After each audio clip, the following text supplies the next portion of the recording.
Այս պայն արդեն քննիչի հանձնարարականով մարմինը տեղափոխվում է դիահերձարան։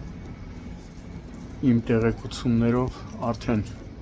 սպանություն հատկանիշներով նախաձեռնվել է քրեական վարույթ, քննիչի որոշմամբ նշանակվել է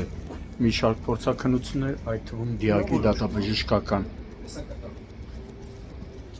Հաստատվել է նաև այն տեղեկությունը, որ մահացածը Իրանի Իսլամական Հանրապետության քաղաքացի է։ Եվ հավանաբար այստեղ բնակվել են վարձակալական հիմունքներով կամ դա պարզվում է էլի արդեն։